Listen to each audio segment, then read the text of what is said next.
Hey guys, it's Pixie, and a quick shout out to my allergies are acting up, so I'm probably gonna scratch up my nose a lot. Um, just a shout out to my NaNoWriMo family. Thank you guys so much for all the help. They really are the driving force behind this video. They gave me all the suggestions and the options.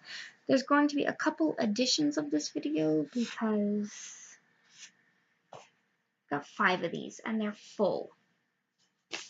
Some of these are struck out because this is like my 7th time recording the video. So let's get started. Thank you, NaNoWriMo family. You guys are great. So let's start. Writers are introverted. You got a 50-50 shot with that one. Anyone can be an introvert. A child, an adult, a teenager, the quarterback of the football team, the babysitter that your mom hires on Fridays. Anyone can be an introvert. And I think the reason people turn to writers being introverts is that's just kind of, I guess, a romantic portrayal. Or like you imagine the writer in the dead of night sitting at their desk, scrolling away at the paper furiously. First of all, that's not how that works. And we'll talk about that later. But in the meantime, many writers are actually terribly social. Humans are social creatures. And in order to write human interaction properly, you have to have human interaction. For me, it's going out with my boyfriend. It's talking with my friends online or talking to other writers online. I love talking to other writers.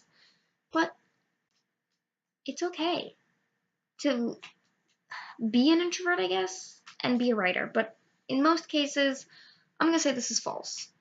This is just a romantic portrayal. Blame Hamilton. I'm kidding. Writers like cats. I have a cat sitting next to me, and that's one of the reasons my allergies are acting up is I have a slight pet dander allergy. Not enough to be annoying, just that it clogs up my nose, and it only seems to be cats.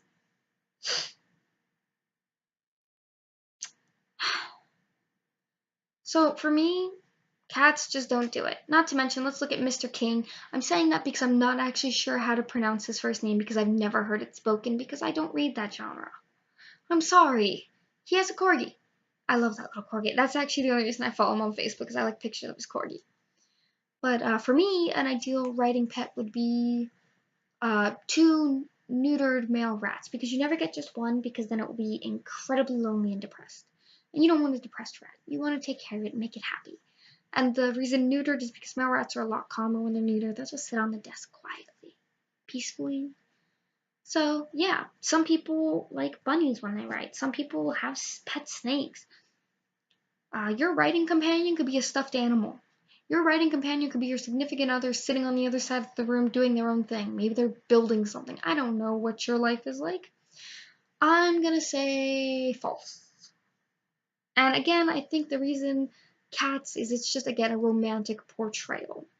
Like, oh, they're sitting away scrawling furiously at the paper at like 3 o'clock in the morning, and the cat is sitting in the window watching. That sounds creepy, actually. I would not be okay with that. Excuse me, sir, could you not purr so loudly? I do love this cat, by the way. This is the one exception to the rule. I normally don't like cats, but I like this cat. Writing is so easy. False, false, false, false, false, false, false. So false it hurts. Writing is not easy because people see it as the completed story and they seem to think that, and again, this is that fierce writer thing going on. They seem to think we got it all together. We don't. You have the initial idea, but sometimes you don't even have the full initial idea. You have like an A-B plot. When really a plot is A, B, C, C.3, C point, or C point A, C point B, C point D, C point C, whatever. I didn't do that in order because I'm thinking really fast right now. But writing is not easy because once you figure that out, if you figure that out before you start writing, you then have to do your characters. Now, your characters have to be balanced, but you also need that one character that's a bit more of a pain than the other one, and that one that's a bit more happy.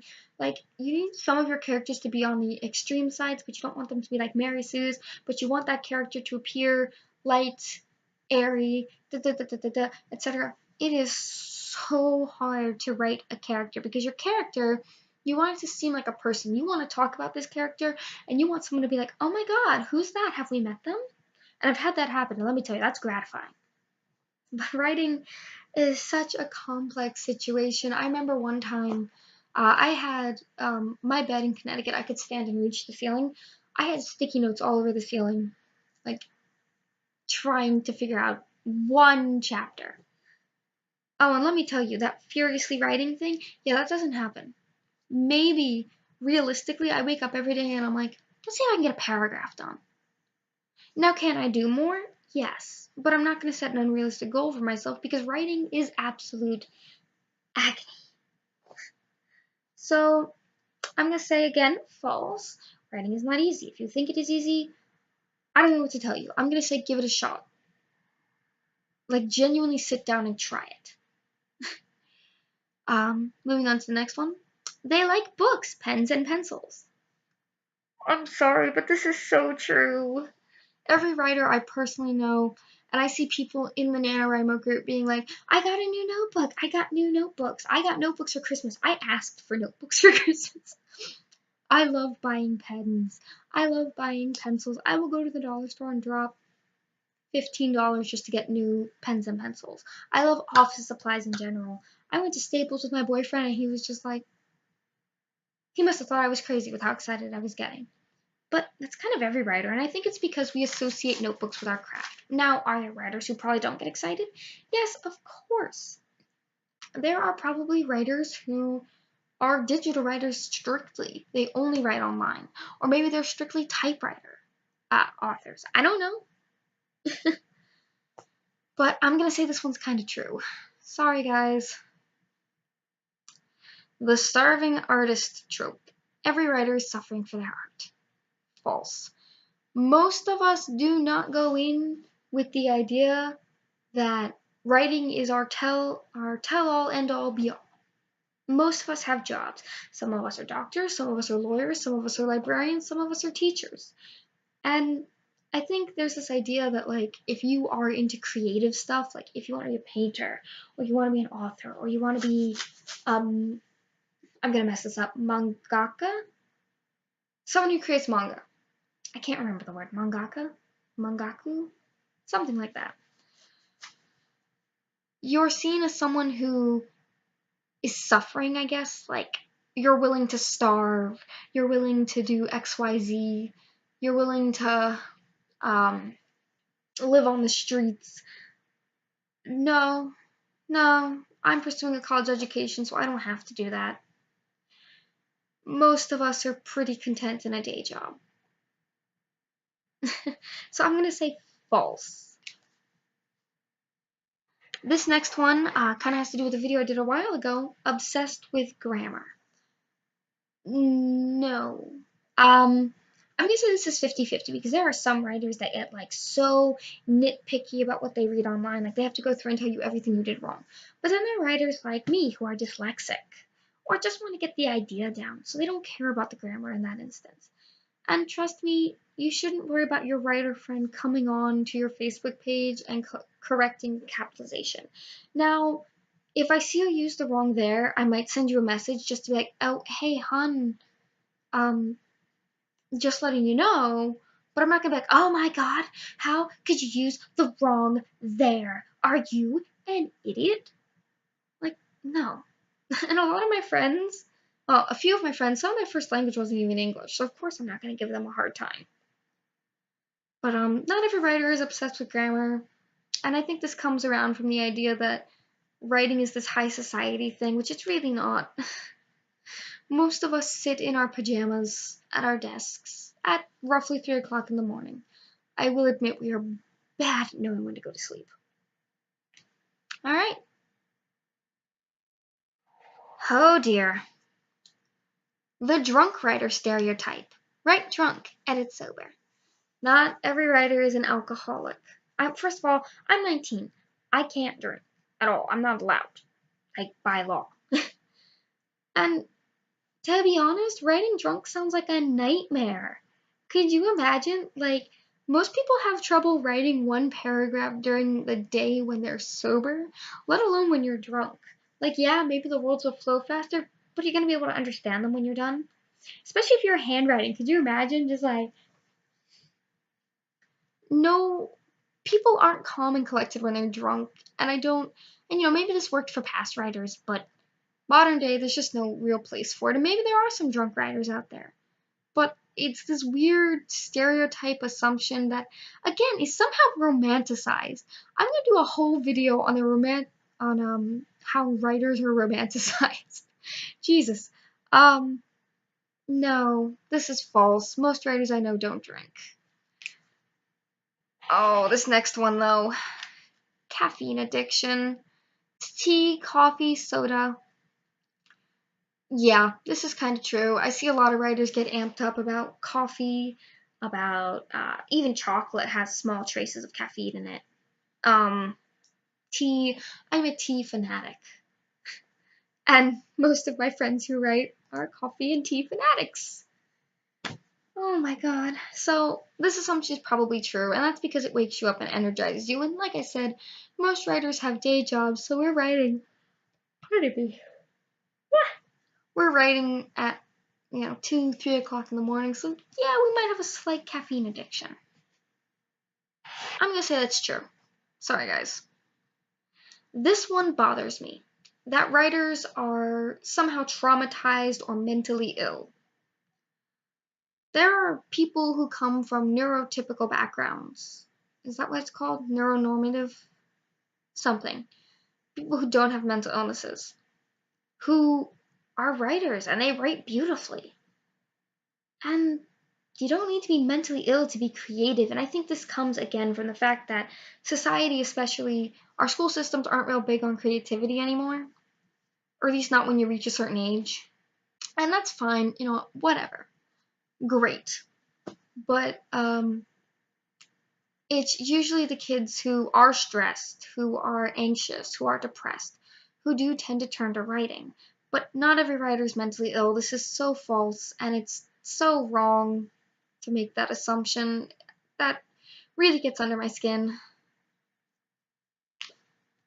Now, I will be perfectly honest and say I have an anxiety condition, or an anxiety problem, and I probably should get tested for. I know I have issues with depression, but that's not why I write.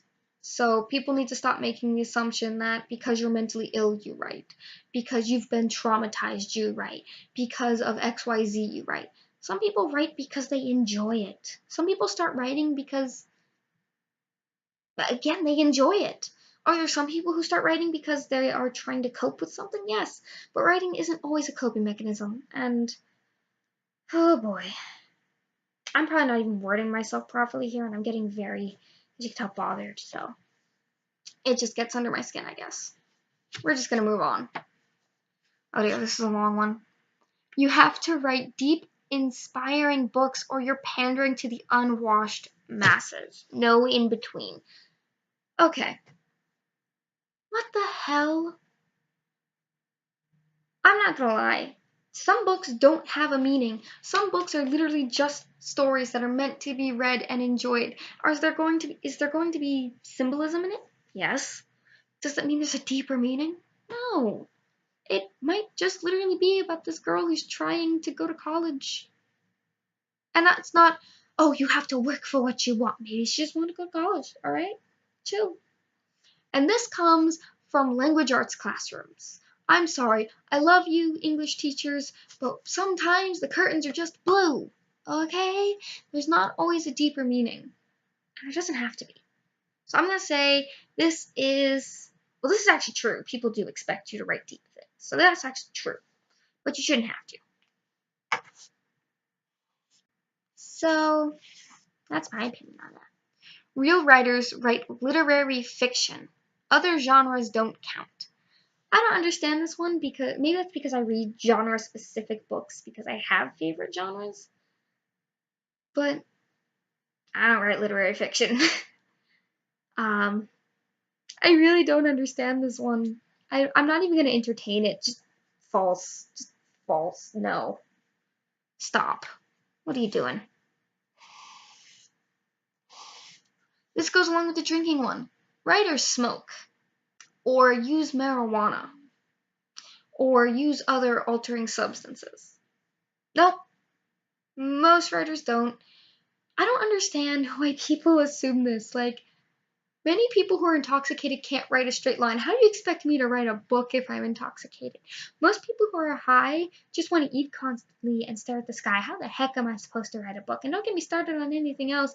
Don't get me started on acid. How the heck are you supposed to write a novel? So no, not every writer smokes. Not every writer is a substance abuser. Knock it off, all right? False. False. Ow. I hit myself. Getting passionate. Writers either write in a beautiful apartment overlooking the ocean with books surrounding them, with a large oak writing desk, or they write an apartment in New York City surrounded by booze bottles. No in between. Again, this is the romanticization. Is that a word? I don't think that's a word. We're going to use it for now, though. This is writing being romanticized. No. I write at a desk that's about 2 feet away from my bed. There's a protein shake on it right now, and it overlooks the front yard. There's no alcohol bottles in my room. Sorry, don't know what you were expecting, guys. This is false. I mean, if you could afford to live that lifestyle and write, bravo. More power to you, but most of us, again, are at home in our pajamas. Oh gosh, eternally poor. No, most of us have day jobs, like I said. A lot of us, some of us are even doctors, lawyers, therapists, etc. Like, some of us are making good money. Me, I'm going to college to further my education, but no. Writers don't go into it thinking this is going to be the tell-all end-all of my existence. So, false. You're not a real writer. Trademark. Unless you're traditionally published. This irritates me. There are plenty of people who self-publish or indie publish. And that's okay. You are still a valid author. Can I buy your book? Yes. Is your name in print? Yes. You are a published author. So, false. Alright, guys. So that was 2 of the cards that I got through. Oh, wait. I have one of these things starred on here. This is actually my favorite. So, what ships are canon in your book? None of your business. Who my character dates has nothing to do with the story. You need to stop yourself. Stop. You can make that decision when you read the book. And there's something great when your friends are like, "Oh, I ship these two," because it's like, okay, cute. Like, I write in fear that these 2 characters in my novel are going to be shipped, and I don't want them shipped. Oh god. Anyways, so those are just some writing myths, some writing assumptions. And there will be more because I still have 3 cards. So this was part 1. Anyways, I'm gonna go get some sleep. Maybe. Maybe I'll write. I don't know. It's 2:07. I can make a cup of tea. I don't know. Anyways, I'll see you in the next video. Bye!